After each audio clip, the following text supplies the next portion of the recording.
So we just got back from Mustang Week 2023 with our pair of 24 Mustang GTs. And if you haven't noticed, like I said, we do have two of these cars now. We have the base model here that I've been driving that we plan on building. And then we also have a Brembo premium loaded GT that you'll see some content with as well.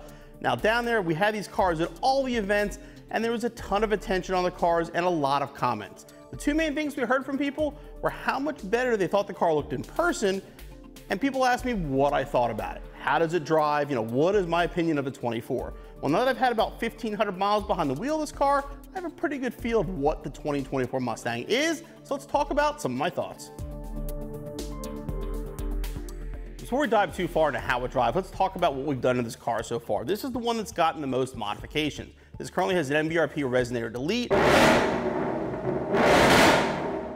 It has a set of AccelTech lowering springs, then it has a set of the niche Vice wheels, and obviously some smoke graphics, but it's pretty much stock besides that. Now again, all this stuff was thrown on right before we left for the trip, so pretty much all the miles I have are in the car as you see.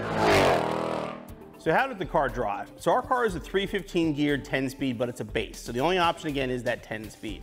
And we did put the AccelTech springs on it, which we've used them on plenty of S550s, so I had no fear about using them on the S650, and they work great here as well. The car on the highway drives amazing. It is very tight, it is very firm, it's very comfortable. Now again, I've driven S550s across country multiple times, so I spent a lot of time behind the wheel. This car is every bit as comfortable and solid, if not better than any S550 I've had. Now, I know the chassis is the same, the suspension's the same, underneath isn't the same, but Ford has done some things to the chassis to tighten things up, and I really kind of noticed it when I was driving it. I mean, it only has 1,500 miles on it, but there's no rattles, there's no noises. I mean, my 2018 had a quarter panel rattle driving home from the dealership. This car doesn't have any of that. And again, we lowered it, so it's a little firmer ride, but the ride quality was fantastic. I mean, it was great on the highway.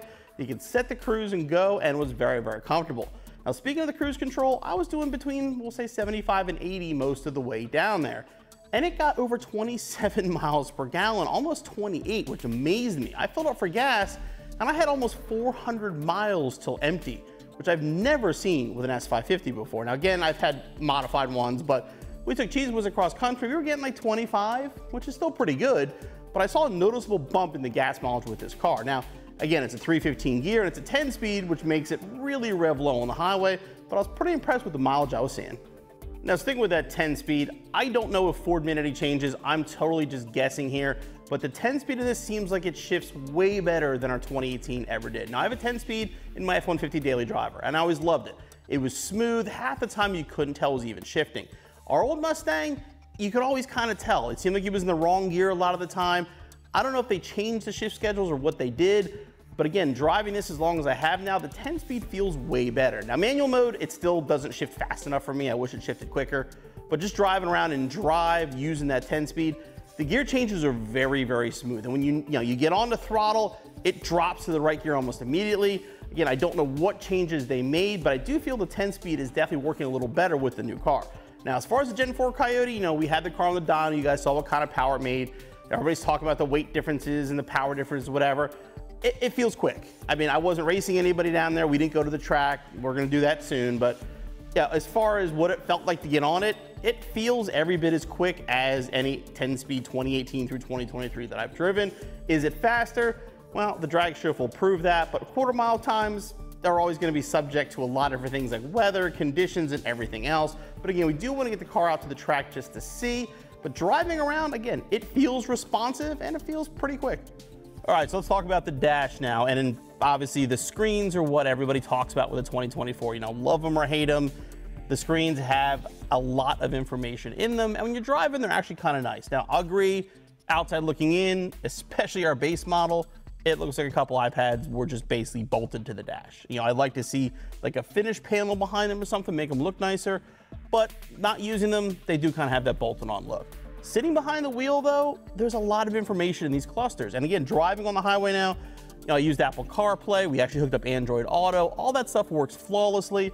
You can actually configure the center dash to have different features in the middle. So there's a lot going on here and everything is clear and easy to see, which is really nice when you're driving. And again, daytime and even nighttime when you switch, the gauges dim out to a point that they're not really obtrusive at all, the interior. One thing I will mention that sometimes they are a little slow to boot up, which I've noticed, especially when you start the car. If you want to like go into the exhaust mode or change things, it's kind of slow. All your HVAC controls are also now in the screen. So when you're driving, adjusting temperature or switching from like defrost to air conditioning, whatever, can be a little clunky because you have to wait for the screen to kind of pop up. So wasn't a huge fan of that. I'd rather have like a knob or at least a little button to push. But overall, I mean, the functionality of the screens when you're on a road trip, they work pretty good. So speaking of driving at night, let's talk about the headlights. Now, for years, I've always liked having a fog or a driving light on my car. And your 05 through 14 had massive driving lights on them. 15 through 17, they got a little smaller. 18 to 23, smaller yet. And for 2024, well, they're gone completely. The only light you're gonna get at night is gonna be from the headlights. So that's something that did concern me a little bit until I drove this car at night. Now these headlights, the way they're situated with the 6 bulbs on either side, these are bright. They have a nice wide light dispersion. It's nice and low so it doesn't blind everybody, but you can see amazingly well at night. Turning the high beams on wasn't as big a change as I kind of thought it would be, being how big, how massive these headlights are. But driving out with the stock headlights just the way they're set up, they do work absolutely amazing. All right, so some final thoughts after spending 10 days behind the wheel of a 2024 Mustang GT. It's a good car. It's a GT car. It's comfortable. It's quick enough. It's got great brakes. There are some little quirks I'd like to see fixed. Like the dash, like I said, I like the clusters. I like all you can see. Operating them is a little bit clunky when it gets down to it. Do I wish it had more power? I'm gonna say yes, I do. I mean, it's a little bump up from the previous models, but I would like to see some more horsepower in the car. But I think for a base, this car's pretty well equipped. If I was looking for one, this might be where I would be shopping because again, you get good brakes, you get a good chassis. Is it the most amazing Mustang I've ever driven? No, it isn't. I've driven faster ones, I've driven better handling ones. I came home and jumped in my GT 350 and I was like, I still love that car, but I think it's a good car. And if it's something you're considering, go to the dealer, see one in person. So many people saw this car and said, wow, I like it so much better than I did in pictures. Go to your dealer, take one for a drive, and make up your mind for yourself.